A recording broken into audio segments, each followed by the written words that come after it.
My name is Ronald Hart. I'm editor and publisher of the news. I want to report an experience I had, a real experience. I came out of my office to have a look at our annual 4th of July parade. I always enjoy a parade. Seems most people do. But it was my job to write it up for the paper. So I started asking myself questions. What's it all about? Why do we still commemorate the Declaration of Independence? What does it mean? What does it mean today?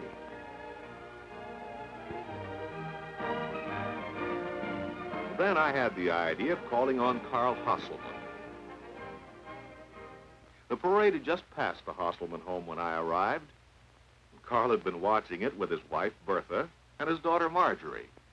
Hello. Marjorie? Mr. Hart, how are you? Grand parade, wasn't it? Looked well for Oh, biggest ever. And Charles and Philip, so handsome. Oh, now, Father. So a man cannot be proud of his own sons. Humbug. We always try to have our children home for every holiday. Excuse me, Mr. Hart, but I must start supper. The boys will be hungry. Why, certainly. You'll stay, of course.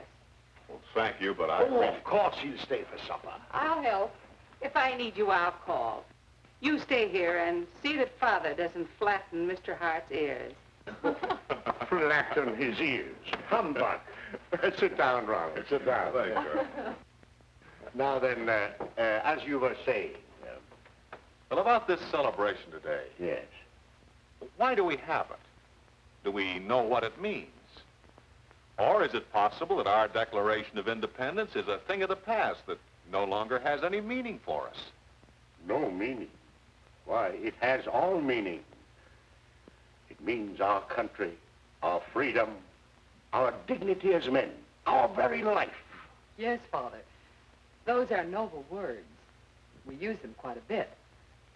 But can we be more specific? You be specific. It is you have gone to college. It is you have teaching school. Well, perhaps that's why I'm interested in learning more. Well, let's put it this way. Where would we be today if there had been no Declaration of Independence? I know where we would be if we had no Declaration of Independence. I was there. You know, of course, that I'm an immigrant. Yes. In the old country, my father was a peasant farmer. The land was good. The crops were good. Our friends were good. These friends, too, were peasants. And their parents, and their grandparents, and their ancestors, as far back as anyone knew. Now, the children would be peasants, and the children's children, and the grandchildren. We were peasants eternally. Up on the hill, there was a castle, a grand castle, centuries old. And as old as the castle was the name of the family that lived there. They were nobles, and the castle was theirs eternally. You cannot know what it means to have your life decided for you before you are born.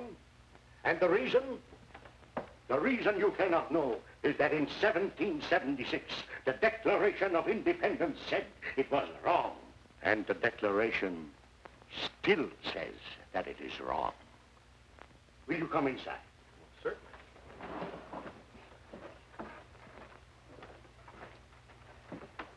Well, since your life was so set over there, what are you doing here? How did you break away? This is how much the Declaration of Independence means to me. I keep it close to me now because once it was so far away, hardly more than a dream. Back in the old country, we heard tales about the Declaration of Independence, about this land where wealth was plentiful and living was easy. These tales were told for generations. In each generation, some men would break their ancient chains of bondage and fight their way into the new world. And have you found your plentiful wealth? Your easy living? I found no streets paved with gold. I have worked hard all my life.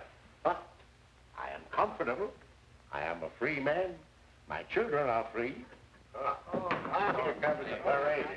Hail the conquering hero! Hello, Sergeant. Hi, Mr. Hart. How are you? Glad to see you. Hello, Mr. Charles. How was the parade? Oh, fine. Oh, if you ask me, Main Street gets longer every year. Oh, here, my boy. Hello, Mother. Could you help hearing them? Hi, Mom. Well, boys, you've come in on a very interesting conversation. Conversation. Monologue is more likely. Please, Mrs. Hasselman, this is important to me. Your husband is helping me to a new understanding of the Declaration of Independence.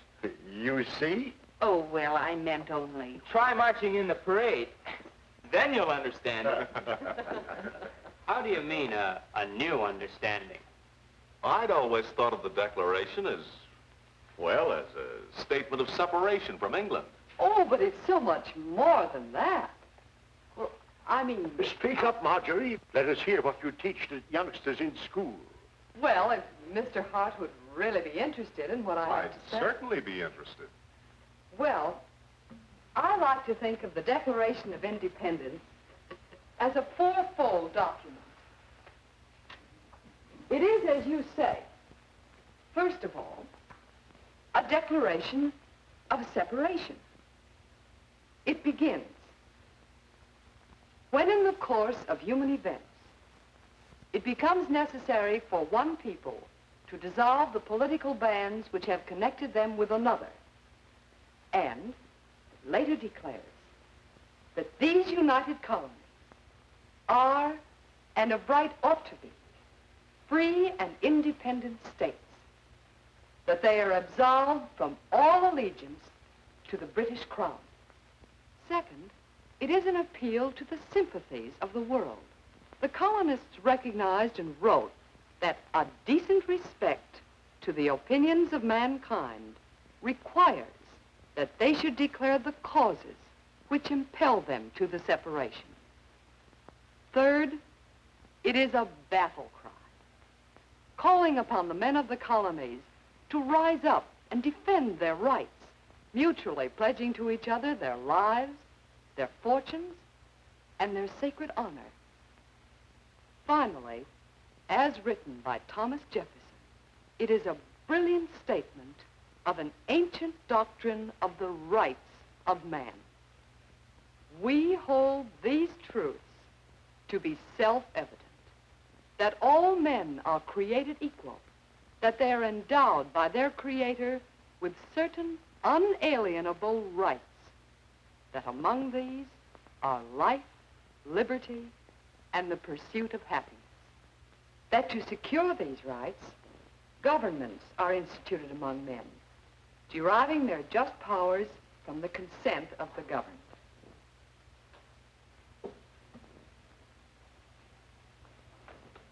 Thank you. You've helped me find the answer to my question. She understands. Excuse us, we must look after supper. But please speak loudly. We wish not to miss what you say.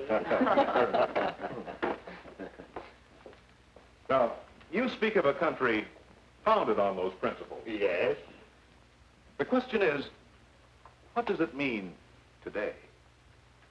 Now, your daughter's first point was that the Declaration of Independence was a declaration of separation. I grant you that we're all affected by that.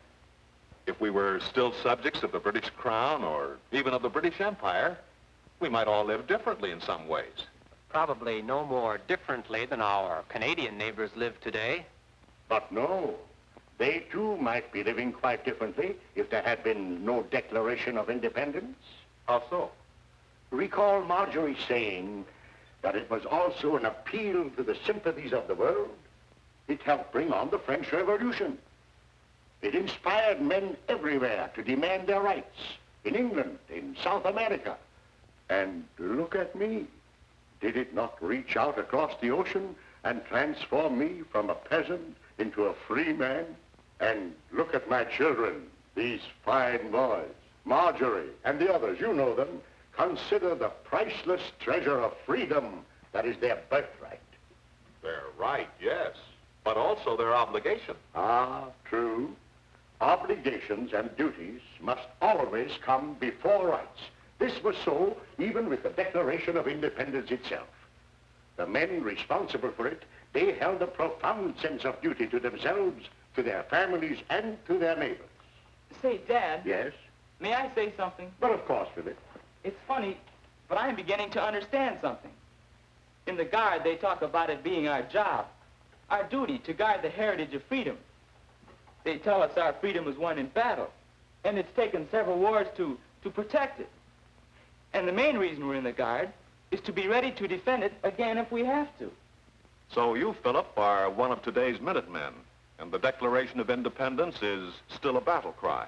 And were it not for the Declaration of Independence, my boys instead might fight and die, so that some king or dictator might extend his tyranny over several million more peasants. Yeah, it kind of makes sense now. You know, I'm sort of glad I marched in that parade. With freedom or no freedom, my dogs are really barking. Mine feel great. What? But aren't all these things really summed up in the fourth point Marjorie made? That the Declaration of Independence is a statement of the rights of man. You are right, son. That is why I came to the United States, where the Declaration of Independence gave birth to a government whose just powers are derived from the consent of the governed. A government which assures us our right of life, liberty, and the pursuit of happiness. Yeah. Okay, Dad. Are you happy? Am I happy? I am. You can be. As I understand the pursuit of happiness, it means the right of each individual under law to seek his own highest good according to his own understanding and ability, while tolerating and trying to understand the ways of others in doing the same. That makes sense. And it helps explain this idea that all men are created equal. Now, anybody knows that all men are not born alike. Take the job I'm on. I'm supervising this house building job for Mr. Hinman. I've got all sorts of men working for me. No two of them are alike. Some are hardworking, some are lazy. Some are smart, some are dumb. No, they aren't born alike. But they're born equal under the law and before God, with equality of opportunity. Now, they're not equal in wealth. Some have more money than others. None of them has as much money as the man they're building this house for. Neither do I, for that matter. But there's nothing to stop me from making it. And I mean to do it. You see, Mr. Hart, I went to college, and I'm still learning every way I can, on the job, out of books. I'm going to have my own construction company, a big one. And if it grows too big for this town, I'll move to a bigger town. I'm going to be somebody. Well, Mr. Hart, how's that for the son of an immigrant, huh? I believe you'll do it, too. Not me. One big businessman in the family is enough. The only time I'm happy is when I'm working on cars. I'm going to be a mechanic, but the best in town. Do you see what freedom has done for these children of a peasant farmer? One a businessman, one a mechanic, one a school teacher, and one a bus driver, and two more farmers. and they own their own farm. Supper's ready. You see, all equal, each free to seek his own highest good according to his own understanding and ability. And each free to think his own thoughts, I can tell you. Oh. Come on. What are we going to have for supper, huh? Oh, you ready? Well, that's how I found a new angle for my story on the 4th of July celebration. And I found a great deal more. I found new meaning in the Declaration of Independence and in our celebration. I found living proof that it is not a dead historical document, but like the Bible, a vital force and a guide to our living today. I decided to challenge my readers, as I now challenge you. What does the Declaration of Independence mean to you? How is your life better because of the Declaration of Independence? In what ways do you live and act and think only because there is a Declaration of Independence? How is the hope of the entire world brighter because of the Declaration of Independence?